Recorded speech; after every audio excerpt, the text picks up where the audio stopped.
MGR TV நேயர்களுக்கு அன்பு வணக்கம். நம்மோடு மூத்த அரசியல் விமர்சகர் திரு ராஜகம்பீரன் இணைந்திருக்கிறார். வாருங்களோடு பேசலாம். சார் வணக்கம். வணக்கம். விஜய் அவர்களுக்கு பிரசாந்த் கிஷோர் அவர்கள் கை கொடுத்திருக்கிறார். பிரம்மாண்டமாக நடந்து முடிந்திருக்கிறது முதலாம் ஆண்டு நிறைவு விழா. எப்படி பாக்குறீங்க? ஓராண்டு காலத்திலே எதை சாதித்தார்கள், எதை முன்னிலைப்படுத்தினார்கள், என்ன மக்கள் கோரிக்கைகளுக்காக களத்திலே நின்றார்கள், ஓராண்டு காலத்திலே என்ன மக்கள் பணி செய்தார்கள் என்ற ஒரு பெரிய கேள்வி இருக்கிறது.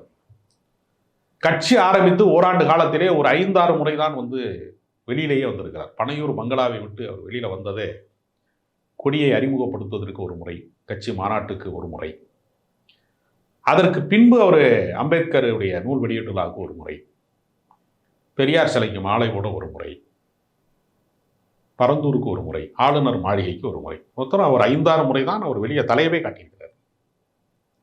ஒரு வெள்ள பேரிடர் காலத்திலே கூட அவர் வெளியில வருவதற்கு பாதிக்கப்பட்டவர்களை சந்திக்க மறுத்துவிட்டு கூட்டம் கூடும் என்கிற ஒரு காரணத்தை சொல்லிவிட்டு பனையூர் பங்களாவுக்குள்ளே இருந்து கொண்டே நிவாரணப் பொருட்களை கொடுத்தார்.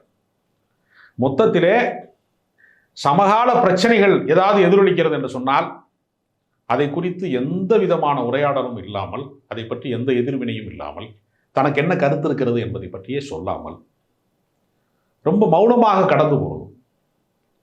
அண்ணா பல்கலைக்கழக மாணவி பிரச்சனையில கூட அந்த பிரச்சனை நடந்து ஒரு வாரம் கழித்து தான் ரியாக்ட் பண்றாரு, ஆளுநர் மாளிகைக்கு போறாரு. அப்ப கூட மக்களை சந்திக்கல. ஒரு முறை கூட இந்த ஓராண்டுகளே பத்திரிகையாளர்களையே சந்திக்கல.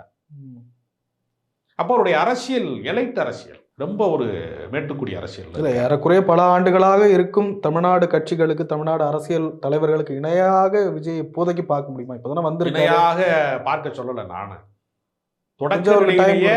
தொடக்க நிலையிலேயே இவ்வளவு தொய்வாக, இவ்வளவு பின்னடைவாக, இவ்வளவு சோம்பேறியாக அல்லது மக்கள் களத்திற்கு வராதவராக விஜய் இருக்கிறார். தொடங்கும் போதே இவ்வளவு பின்னடைவாக இருக்கு சார். கட்டமைச்சுக்கிட்டு இருக்காங்க சார் கட்சியை. அவர் கருத்து சொல்வதில் என்ன பிரச்சனை? கட்டமைப்பதில் கூட நீங்க நீண்ட காலம் எடுத்துக்கொள்ளலாம், அது ஒன்றும் தவறு கிடையாது. கருத்து சொல்வதில் என்ன பிரச்சனை? தமிழ்நாட்டினுடைய பிரதான பிரச்சனைகளிலே அவருடைய கருத்து என்ன? அரிட்டாப்பட்டியிலே ஒரு போராட்டம் நடந்து முடிவுக்கு வருகிறது மக்கள் போராட்டத்தினால. அந்த போராட்டம் நிகழ்கிற வரைக்கும் அவர் என்ன கருத்து சொன்னார்? அதை பத்தி மத்திய அரசாங்கத்தை எதிர்க்க வேண்டும் வருங்கிற காரணத்திற்காக அது குறித்து அந்த களத்துக்கே அவர் போகல. பரந்தூர் விமான நிலையத்துக்கு போனால் மாநில அரசின் மீது குற்றச்சாட்டு சொல்லலாம் என்கிற ஒற்றை நோக்கத்திற்காக போனார். அங்கு கூட மக்களோடு மக்களாக போய் நிற்காமல் பிரச்சார வாகனத்திலே ஏறி போய் பிரசங்கம் செய்ததை போல உரையாற்றி விட்டு தான் வந்தாரே தவிர சாமானிய மக்களோடு அவர் உரையாடவே இல்லையே. போராட்ட களங்களுக்கும் விஜய்க்கு என்ன சம்பந்தம் இருக்கிறது? எதுவுமே இல்லையே. தமிழ்நாட்டிலே பெரியார் குறித்து ஒரு அவதூறு விமர்சனங்கள் வெளிவந்த போது குறைந்தபட்சம் கண்டிக்கிறேன் அல்லது இதை ஏற்க முடியாது என்கிற ஒரு கருத்தை கூட அவரால் சொல்ல முடியலையே. நிகழ்ந்து கொண்டிருக்கிற சமகால பிரச்சனைகள் எதிலாவது இப்ப பாருங்க, நாடாளுமன்றத்தினுடைய தொகுதிகளை குறைப்பதற்கான ஒரு ஏற்பாடு போய் கொண்டிருக்கிறது என்கிற ஒரு விவாதம் நடக்கிற போது அவருடைய கருத்து அதில் என்னவாக இருக்கிறது? மும்மொழி கொள்கை விஷயத்திலே கூட அவர் ஒரு மேம்போக்காக ஒரு கருத்து சொல்றாரு. அவரு இன்னொரு பெரிய அயோக்கியத்தனமான ஒரு விஷயத்தை விஜய் ரொம்ப தெளிவா செய்கிறாரு. பாஜகவையும் திமுகவையும் சமதளத்தில் வைக்கிறார். நான் என்ன சொல்றேன்னா, உங்களுக்கு திமுக மீது விமர்சனம் இருக்கக்கூடாது என்று நான் சொல்லலாம். திமுகவை நீங்கள் விமர்சிங்கள், அந்த ஆட்சியை வீழ்த்துவதற்கு நீங்கள் வேலை செய்யுங்கள். அந்த வேலை திட்டத்தை ஏற்கனவே எம்ஜிஆர் செய்திருக்கிறார், ஜெயலலிதா செய்திருக்கிறாங்க. எத்தனையோ பேர் அந்த அரசியலுக்கு எதிர்கருத்துடையவர்கள் வேலை செஞ்சிருக்கிறாங்க. அதை நம்ம அந்த கருத்துக்கு எதிர்கருத்தையோ அல்லது எதிர் அரசியலையோ நான் குற்றம்னு சொல்லலை. ஆனா மிகப்பெரிய ஒரு சர்வ வல்லமை கொண்டதாக இருக்கக்கூடிய, மிகப்பெரிய வலிமை கொண்டதாக இருக்கக்கூடிய பாஜகவினுடைய பாசிசத்தோடு சமப்படுத்துகிற வேலையை செய்கிறாரு. ஒரு மாநில அரசினுடைய அதிகார வரம்பு என்ன என்ற ஒரு கேள்வி இருக்குல்ல. அவங்க எத்தனையோ கருப்பு சட்டங்களை அவங்களால உருவாக்க முடிகிறது. அவங்க குடியுரிமை திருத்த சட்டம் கொண்டு வர்றாங்க, வேளாண்மை திருத்த சட்டம் கொண்டு வர்றாங்க, வக்ஃபு வாரிய சட்டம் என்கிற ஒரு சட்டத்தின் மூலமாக இஸ்லாமியர்களின் சொத்துக்களை சூறையாடுவதற்கான வேலை திட்டங்களை சட்டப்பூர்வமாக அவங்க கொண்டு வர்றாங்க. சட்ட விரோத காரியங்களுக்கு எல்லாவற்றிற்குமே அவங்க துணை போறாங்கல்ல. அந்த விஷயத்துலலாம் பாஜகவும் திமுகவும் எப்படி ஒன்றாக இருக்க முடியும்? இப்போ மும்மொழி கொள்கையை திணிக்கக்கூடியது யாரு? மத்திய அரசாங்கம் திணிக்கிறது. எதிர்க்கிற இடத்துல மாநில அரசு இருக்கு. ரெண்டு பேருமே பாசிசமும் பாயாசமும் ஒண்ணுங்கிறாரு. ரெண்டு பேருக்குமே ரெண்டு பேரும் நாடகம் நடத்துறாங்கிறாரு. இந்த குரல் ஏற்கனவே அதிமுகவின் குரல் இல்லையா? இது விஜயின் குரல். அது பாஜகவும் திமுகவும் மறைமுகமான ஒரு கூட்டணியில் இருக்கிறது என்று சொல்வதே எடப்பாடி பழனிசாமி போன்றவர்களில் தொடங்கி ஜெயக்குமார்ல தொடங்கி பல பேர் அந்த கருத்தை ஓபிஎஸ்ல இருந்து பல பேர் பேசிக்கிட்டு இருக்கிறது. அதிமுகவினுடைய கருத்தாக அது பல முறை இருந்திருக்கிறது ஏற்கனவே. நீங்க எந்த இடத்துல இவர் விஜய் வேறுபடுறாரு? விஜயுடைய ஆள் மனதுக்குள்ள தன்னை ஒரு எம்ஜிஆராக அவர் கருதி கொள்கிறார்.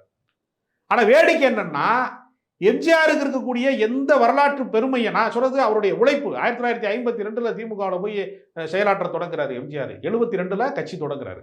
20 ஆண்டு காலம் திமுகவுக்காக தீவிரமாக பணி செய்கிறாரு. கலைஞர் கருணாநிதி அவர்களை வந்து அண்ணாவின் மறைவுக்கு பின்பு தலைவராக தேர்வு செய்ததில், முதல்வராக கொண்டு வந்ததிலேயே எம்ஜிஆர் முக்கிய பங்காற்றி இருக்கிறார் என்பதுதான் வரலாற்று உண்மை. ஒரு 20 ஆண்டு காலம் பணி செய்திருக்கிறாரு. அதுக்கு பின்னாடி 72ல கட்சி தொடங்கி 77 வரைக்கும் 5 ஆண்டு காலம் தனி கட்சியில மிக தீவிரமாக மக்கள் களத்தில் வந்து வேலை செய்திருக்கிறாரு. உடனடியாக ஒரு இடைத்தேர்தலை சந்தித்து மாயத்தேவரெல்லாம் நிறுத்தி 2.5 லட்சம் ஓட்டு வித்தியாசம் அன்றைக்கு முதலமைச்சராக கலைஞர் இருக்கிற போதே வெற்றி கண்டிருக்கிறார். 25 வருட அரசியல் அனுபவத்துல தான் அவர் 77ல வந்து ஆட்சி மாற்றத்திற்கு அவர் காரணமா இருந்திருக்கிறாரே தவிர 1949 தொடங்கி திமுக தொடங்கப்பட்ட 1949 தொடங்கி 67 வரைக்கும் பெரும் போராட்டத்திற்கு நடுவில் தான் அண்ணா முதலமைச்சராக இருக்கிறாரு. 67ல ஏற்பட்ட அண்ணா நிகழ்த்திய மாற்றத்தையும் 77ல வந்து எம்ஜிஆர் நிகழ்த்திய மாற்றத்தையும் நான் கொண்டு வந்துருவேன் 2026னா அண்ணாவினுடைய உழைப்பு உங்களுக்கு இருக்கிறதா? அறிவாற்றல் இருக்கிறதா? இல்ல. எம்ஜிஆரினுடைய உழைப்பு உங்களுக்கு இருக்கிறதா? இல்ல. கட்சியில் இருக்கிற பூராமே அரை டிக்கெட்டு. இல்ல, இது இன்னொரு கோணத்துல யோசிச்சு பாருங்க. பிரசாந்த் கிஷோர் அவர்கள் நிறைய தேர்தலுக்கு வியூகம் வகுத்து வெற்றி கண்டவர். அவர் ஒரு நம்பிக்கையோட சொல்றாரு. எங்க நீங்க ஒரு ரெகுலரா வந்து இப்ப நீங்க குடியிருக்கிற பாதையில நீங்க வெளியூருக்காரரா இருக்கீங்க, நீங்க என்ன செய்வீங்க? மெயின் ரோட்டு வழியாவே எல்லா இடத்துக்கும் போவீங்க. உள்ளூர்ல குடியிருக்கிறவன் என்ன செய்வான்? குறுக்கு பாதையில் இப்படி போனோம்னா இந்த இடத்துக்கு வந்துருங்கன்னு சொல்லுவான். தேர்தல் வியூக வகுப்பாளர்கள் என்பவன் நேர்வழி பாதைக்கு பதிலாக குறுக்கு வழியில வந்து ஒரு அரசியல் கட்சிக்கு விரைவான வெற்றியை தருவதற்கு ஒரு குத்து மதிப்பா ஒரு ஐடியா கொடுக்குறவன். இன்னும் சொல்ல போனா நம்ம பயணம் போறப்போ ஒரு கூகுள் மேப் நமக்கு வந்து ரைட்டு போ லெஃப்ட் போன்னு சொல்றது மாதிரி ஒரு கைடன்ஸ் தான் தேர்தல் வியூகம். ஒரு கட்சியில தொண்டரே இல்லாம அல்லது செயல்பாடே இல்லாம போராட்டமே இல்லாம எந்த செயல்பாடும் இல்லாத ஒரு அரசியல் கட்சிக்கு இப்ப நான் சொல்றேன், எடப்பாடி பழனிசாமி வந்து ரொம்ப அதிமுக வந்து வீழ்ச்சி பாதையில போய்கிட்டு இருக்கு அப்படிங்கிற விமர்சனத்தை பல பேர் சொல்றாங்கல்ல. தேர்தல் வியூகம் வகுத்து அவர் முதலமைச்சர் ஆக்கிடுவார் பிரசாந்த் கிஷோர். அவரே தனியா ஒரு கட்சி ஆரம்பிச்சு பீகார்ல அட்டர் ஃபிளாப் ஆகி இடைத்தேர்தலில் 4 தொகுதியில் போட்டிட்டு 4மே தோல்வி அடைந்து 3ல டெபாசிட் போய் அவர் டவுசரே இங்கே கிழிஞ்சு தொங்கிக்கிட்டு இருக்கு பீகார்ல. அவரை கூட்டிட்டு வர்றாங்க இங்கே. பிரசாந்த் கிஷோருக்கு வந்து தமிழ்நாட்டில் இருக்கக்கூடிய எல்லா மூளை முடுக்குகளும் சாதாரண மக்களுடைய பிரச்சனைகளும் எல்லாருடைய உணர்வுகளும் அவருக்கு கச்சிதமா தெரியுமா? திமுக வேலை பார்த்திருக்காருல. ஆமாங்க. அப்ப திமுக அவர் வேலை பார்த்ததுனாலதான் திமுக வெற்றி பெற்றுச்சு நீங்க நம்புறீங்களா? ஒருவேளை முடியாதுன்றதுனால தானே திமுக ஆதரவு கேட்டது. இது எப்படி இருக்குன்னா, காக்கா உட்கார்றதுக்கு வந்து பணம் பலம் விழுந்ததுன்னு சொல்லுவாங்க. அது மாதிரி என்னன்னா, அவர் தேர்தல் வியூகமும் வகுத்தார். அது ஒரு இன்னொரு வெற்றிக்கான இன்னொரு காரணங்கள்ல ஒன்றாக வேணா இருக்கலாம். அதுவே காரணமா இருக்க முடியாதுல்ல.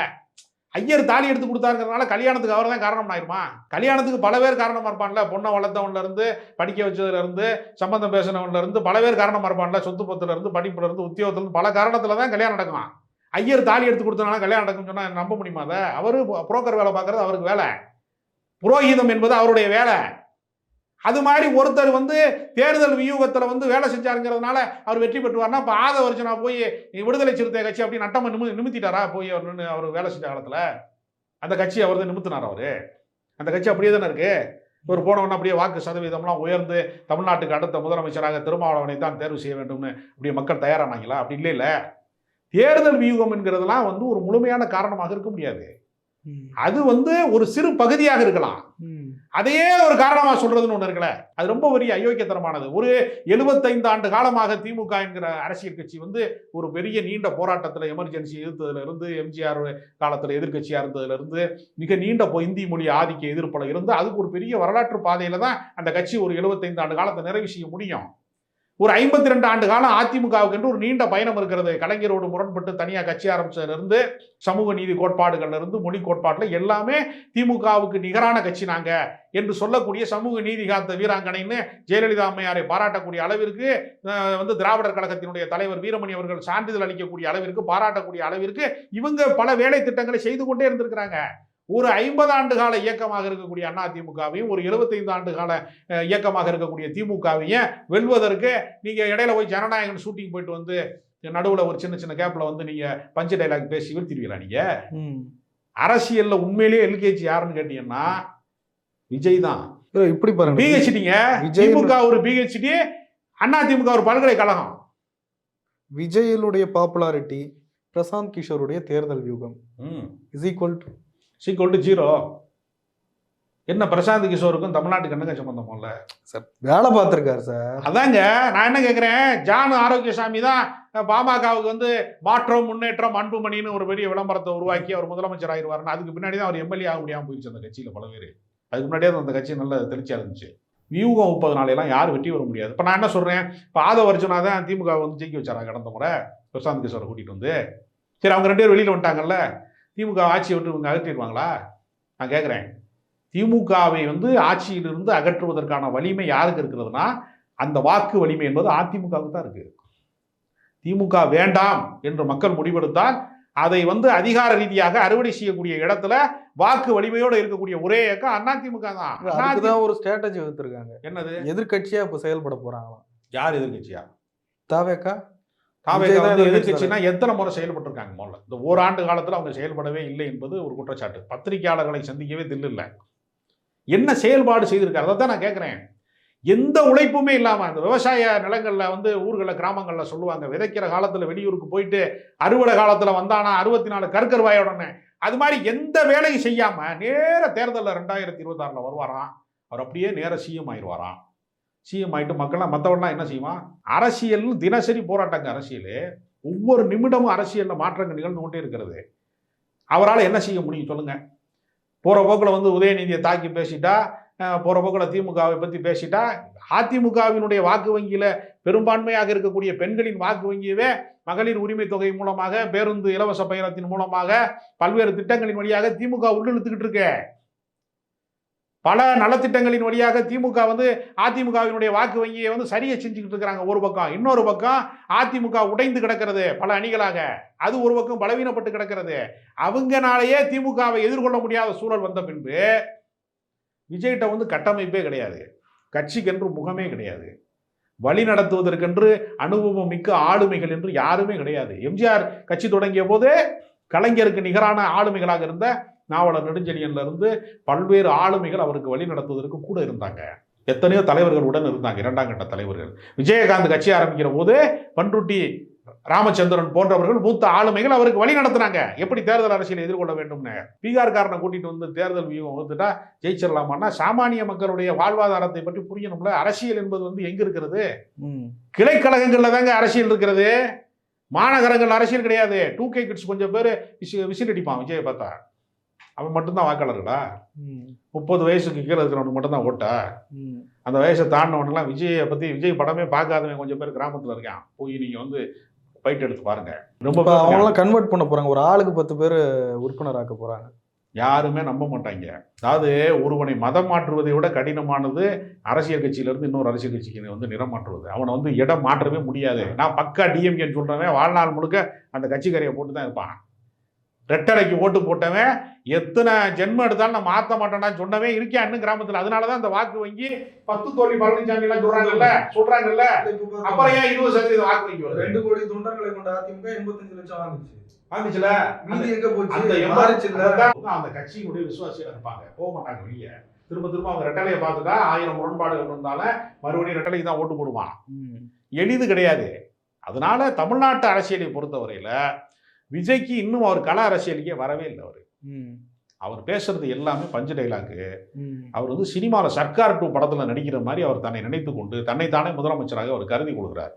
அதற்கான எந்த அறிகுறியுமே அவரிடத்துல இல்லை. இன்னும் ஓராண்டு இருக்குல்ல, ஓராண்டுல பக்குவப்பட்ட ஓராண்டுல அவர் என்ன செய்வாரு? சமீபத்தில் நடிகர் கமலஹாசன் என்ன சொன்னாரு? 8வது ஆண்டு தொடக்க விழாவில் இப்போது சமீபத்தில் நடந்த போது என்ன சொன்னார் கமலஹாசன்? ரசிகர்கள் வேறு, வாக்காளர்கள் வேறுனார். இதை தெரிந்து கொள்வதற்கு கமலஹாசனுக்கு 8 ஆண்டு காலம் ஆகிவிட்டு. அவர் சொல்றாரு கமலஹாசன், நான் பால்கனியில வந்து நின்றா என் கண்ணு கட்டிய தூரம் வரைக்கும் பார்த்தேன், எங்க பார்த்தாலும் ரசிகர்கள் கடல் மாதிரி திரண்டு நிற்பான். இவன் என்னை நம்பித்தாண்டா நான் கட்சி ஆரம்பிச்சேன், 8 வருஷம் கழிச்சு தான் தெரியுது வாக்காளர்கள் வேற ரசிகர்கள் வேறன்னு கமலஹாசன் சொல்றாரு. அதே நிலைதான் 2026க்கு பின்பு தான் 2K கிட்ஸ் வேற, வாக்காளர்கள் வேற. அவங்கள ஒரு சிறு பகுதி இருக்காங்க, ஒரு 10%க்குள்ள இருக்கிற வாக்காளர்கள் கொஞ்சம் பேர் இவருக்கு ஓட்டு போடுவாங்க, நான் இல்லைன்னு சொல்லல. ஆனா விஜய் வந்து தமிழ்நாட்டுக்கு முதலமைச்சர் ஆயிடுவாரு, எதிர்கட்சி தலைவர் ஆயிடுவாரு, அவர் வந்து ஒரு பெரிய ஆளுமையா மாறிடுவாரு என்று சொல்வதெல்லாம் கண்களை மூடிக்கொண்டு கனவு காண்பதற்கு சமம். அதற்கு எந்த கலை ஏதாவது. ஆதவர்ஜன் கூட ஒரு விஷயத்தை ஓப்பனா டிக்ளேர் பண்ணியிருக்காரு. நாங்க வந்து 40-50 சீட்டு வாங்கிக்கிட்டு இதுக்கு ஓட்டை பிரிக்கிறதுக்கோ இல்ல எம்எல்ஏ ஆகிறதுக்கோ வரல, ஆட்சியை பிடிக்க வந்திருக்கோம். அது ஏன் சொன்னார் தெரியுமா உங்களுக்கு? அதிமுக பேச்சுவார்த்தை பண்ணாங்க. பேச்சுவார்த்தை பண்ணுறப்ப அவங்க சொல்லிட்டாங்க, உங்களுக்கு வந்து ஒரு 20 சீட்டு கொடுக்கலாம், 23 சீட்டு வரைக்கும் கொடுக்கலாம், 14 சீட்டுலேருந்து 23 சீட்டு வரைக்கும் தான் எங்களால் கொடுக்க முடியும், அதுக்கு மேலேலாம் உங்களுக்கு சீட்டு கொடுக்கறதுக்கு வாய்ப்பே இல்லை, உங்களுக்கு வாக்கு வலிமை என்ன இருக்கிறது, ஓட் பேங்க் என்ன இருக்கிறது என்று உறுதிப்படுத்தப்படாத உங்களையெல்லாம் நம்பி நாங்கள் களத்துக்கு வர முடியாது என்று அதிமுகவோட பேச்சுவார்த்தை நடத்துனது ஃபெயிலியர் ஆயிடுச்சு. எடப்பாடி தான் இவர்கிட்ட கெஞ்சிக்கிட்டு இருக்க மாதிரி சொன்னாங்க. எடப்பாடிலாம் யார்கிட்டையும் கெஞ்சலைங்க. எடப்பாடி செய்ய வேண்டியது என்னன்னா, கட்சியை பலப்படுத்துவதற்கு அவர் இன்னும் சில கூட்டணிகளை இணைக்கணும் அல்லது வேலை திட்டங்கள் செய்யணும் தான் நினைக்கிறாரு. விஜயிடம் கெஞ்சுகிறாருன்னு சொல்றதெல்லாம் ஒரு கற்பனையான ஒரு விஷயம். ஏன்னா வாக்கு வலிமை நிரூபிக்கப்படாது. அவருக்கு என்ன ஓட் பேங்க் இருக்குன்னு யாருக்குமே தெரியாது, விஜய்க்கே தெரியாது. இப்படித்தான் நான் முதலமைச்சர் ஆனால் முதல் கையெழுத்து எதில் போடுவீர்கள்னு கமலஹாசன் கேட்டாங்க. அவரால் சட்டமன்ற உறுப்பினர் கூட ஆக முடியல. மிகப்பெரிய வரலாறு இருக்கிறது. அதாவது எம்ஜிஆர் வந்து ஒரு கள போராளி, விஜயகாந்த் ஒரு கள போராளி. அவர்களுக்கு இருந்த மக்கள் செல்வாக்கு என்பது வேறு. ஜெயலலிதா அவர்களுக்கு கூட அவங்க ஒரு கட்சியை உருவாக்கல. எம்ஜிஆர் உருவாக்கிய கட்சியை அவர்கள் பொதுச் செயலாளராக பொறுப்பேற்றுக் கொண்டார்கள் அல்லது அந்த கட்சியை அவங்க கைப்பற்றி கொண்டார்கள். அதனால அவங்களை வந்து நம்ம சினிமா லிஸ்ட்ல சேர்க்க முடியாது. எம்ஜிஆருக்கு அடுத்து விஜயகாந்த் 2 பேர் தான் திரைத்துறையிலிருந்து வெற்றி பெற்றவர்கள். மற்றபடி தமிழ்நாட்டிலே வந்து திரைத்துறையிலிருந்து வந்தவர்கள் யாருமே வெற்றி பெறல. நாட்டாம படம் ஓடும்போது பெரும் கூட்டம் கூடுதுன்னு நம்பி கட்சி ஆரம்பிச்ச சரத்குமார் கடைசி நேரத்தில் கமலாலயத்தில் கொண்டு கட்சியை கொண்டு சேர்த்துட்டாரு. சிரஞ்சீவி கட்சியே நடத்த முடியலன்னு போய் காங்கிரஸில் கொண்டு கட்சியை சேர்த்துட்டாரு. பல பேர் தமிழ்நாட்டில் பாக்கியராஜெல்லாம் அடுத்த எம்ஜிஆர்னு சொல்லி உசுப்பேத்தி விட்டாங்க. அவரால் ஒன்றுமே செய்ய முடியல. இப்போ எத்தனையோ பேர் டி ராஜேந்தர் அடுக்குமொழி வசனம் பேசுறாரு, அண்ணாவுக்கு அடுத்து வருதான் அடுக்குமொழி வசனத்தில் மேடையில் பிச்சு உதறாருன்னு ஒரு காலத்தில் சொல்லிட்டு இருந்தாங்க. அரசியலில் மிகப்பெரிய தோல்வி அடைந்தாங்க. எளிது கிடையாது. நடிகர் திலகம் தொடங்கி கமலஹாசன் வரைக்குமே பெரிய அளவில் யாருமே ஒர்க் அவுட் ஆகலை. இது புரிந்து கொண்டு ரஜினிகாந்த் தப்பி கொண்டார், விஜய் மாட்டிக்கொண்டார். நிறைவா எப்படி போகும்னு நினைக்கிறீங்க விஜயனுடைய அரசியல் பயணம் திசை? விஜய்க்கு முதலில் செயல் திட்டமே கிடையாது. ஒரு கட்சியில பல நிலைப்பாடுகள் கொண்டிருக்கிறவர்கள், பல்வேறு தன்மை கொண்டவர்கள் இருக்கணும். ஒரு அறிவார்ந்த குழு வழிகாட்டுவதற்கு இருக்கணும். செயல்பாடு செய்வதற்கு வேண்டுமானால் இளைஞர்கள் போதுமானதாக இருக்கலாம். ஆனால் வழிகாட்டுவதற்கு அனுபவமிக்க ஆளுமைகள் அதில் இருக்கணும். அங்கே யாருமே இல்லை. புஷி ஆனந்தை வச்சுலாம் ஒரு கட்சி நடத்துறதுங்கிறது ஒரு பொருந்தாத ஒரு விஷயம் தான். அது அவர்களாம் வந்து ரசிகர் மன்றத்தை வந்து நிர்வகிக்கக்கூடிய திறமை தான் அவருக்கு இருக்கும். இன்னொன்று, சாமானிய மக்களுக்கும் விஜய்க்கு எந்த சம்பந்தமும் கிடையாது.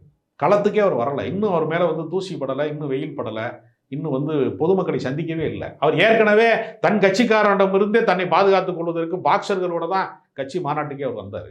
ராகுல் காந்தி மாதிரி மிகப்பெரிய வரலாற்று பெருமை மிக்க குடும்பத்திலிருந்து வந்தவர்கள் கூட சாமானிய மக்களோட கை கொடுக்குறாங்க, பேசுறாங்க. இவர் வந்து ஒரு வேலையும் செய்யாத விஜய்க்கு ஒய் பிரிவு பாதுகாப்பு கொடுக்குறான் மத்திய அரசாங்கம். எந்த வேலை திட்டமும் கிடையாது.